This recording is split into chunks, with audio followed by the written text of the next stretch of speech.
Dear student, study physics classes में आपका स्वागत है। अगर हमारे चैनल पर नए हैं तो चैनल को लाइक, कमेंट, सब्सक्राइब करना ना भूलें। तो आज का जो टॉपिक है वो है इसी का अगला टॉपिक यानी गॉस दूसरा चैप्टर, गॉस की प्रमेय में जो अगला चैप्टर है वो है गॉस प्रमेय में हम एक समान रूप से आवेशित वलय या गोले के कारण विद्युत क्षेत्र की तीव्रता पढ़ चुके हैं। इसके जो ग्राफ निरूपण होता है इसके बारे में पढ़ेंगे। तो ग्राफ निरूपण में होता क्या है, 3 पॉइंट आपको याद रखने होंगे। 3 पॉइंट अगर याद हैं तो बहुत अच्छी बात है। तो 3 पॉइंट इसमें क्या है, तो सबसे पहले ये चित्र बना हुआ है। चित्र में आपको ये गोला है, गोले में आवेश कहाँ होता है, पृष्ठ पर। इससे स्मॉल r दूरी पर निकाला है और उसके पृष्ठ पर निकाला है और उसके अंदर निकाला है। 3 पॉइंट आपको याद रखने होंगे।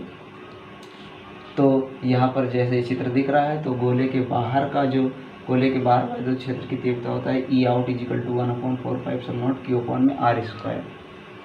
दूसरा वाला होता है गोले के पृष्ठ पर E on = 1/4πε0 Q/R²। तीसरा जो पॉइंट होता है वो गोले के अंदर होता है E in = E0। इसका मतलब है कि गोले के अंदर कितना होगा, विद्युत क्षेत्र 0 होगा।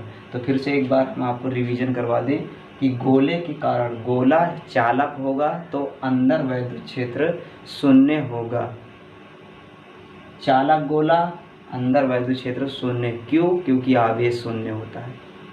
क्यों आवेश 0 होता है? क्योंकि उसका जो आवेश है वो पृष्ठ पर चला जाता है। तो पृष्ठ पर आवेश होने के कारण यहाँ पर आवेश नहीं होता। आवेश ना होने के कारण विद्युत क्षेत्र नहीं होता। अगर जहाँ से ये आवेश दिया हुआ है इसके चारों तरफ होगा लेकिन अंदर नहीं होगा, तो बाहर विद्युत क्षेत्र होगा, उसके पृष्ठ पर होगा, उसके अंदर नहीं होगा। फिर से ध्यान रखिए, पृष्ठ ये है, पृष्ठ ये पॉइंट है, इससे दूर जाएंगे तो विद्युत क्षेत्र घटेगा, इसके पास आएंगे विद्युत क्षेत्र बढ़ेगा। तो अगर हम ये पॉइंट को कम करते करते जाएंगे तो कहाँ तक ये बढ़ेगा, तो इस R को हम जितना कम करेंगे तो ये पृष्ठ पर मैक्सिमम हो जाएगा। मैक्सिमम को मतलब अधिकतम विद्युत क्षेत्र कहाँ पर होगा, पृष्ठ पर होगा। पृष्ठ पर होगा विद्युत क्षेत्र अधिकतम, उसके बाद जो होगा वो कितना हो जाएगा, 0 हो जाएगा। इसका मतलब पृष्ठ से बाहर जाने पर विद्युत क्षेत्र घटेगा, पृष्ठ के अंदर कितना होगा, 0 होगा।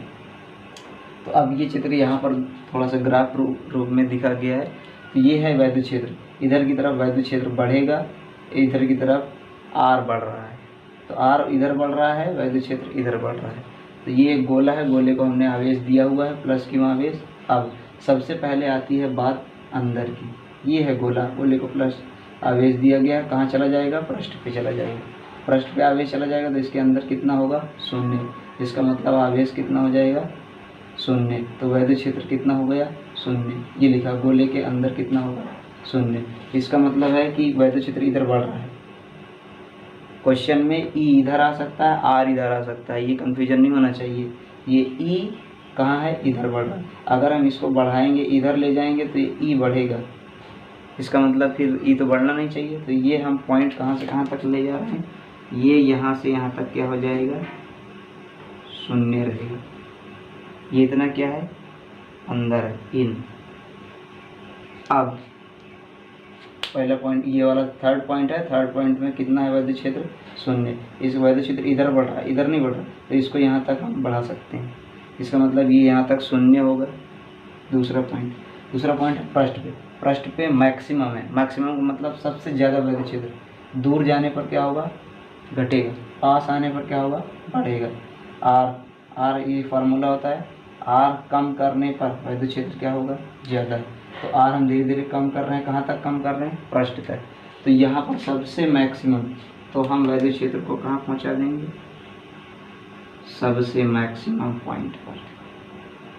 तो यहाँ पर ये कौन सा पॉइंट है, ये वाला सबसे ज़्यादा, E ऑन मैक्सिमम।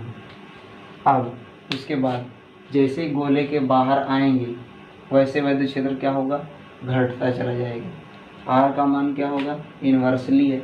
इन्वर्सली का मतलब है कि R जैसे जैसे बढ़ाएंगे, अभी R बढ़ रहा है तो E क्या होगा, घटेगा। तो ये ग्राफ मैथ के कंडीशन के अनुसार ये वाला जो ग्राफ बनेगा वो एक वक्र के अनुसार बनेगा, ऐसा बनेगा। तो ये आपका एक ग्राफ कंप्लीट हो जाता है।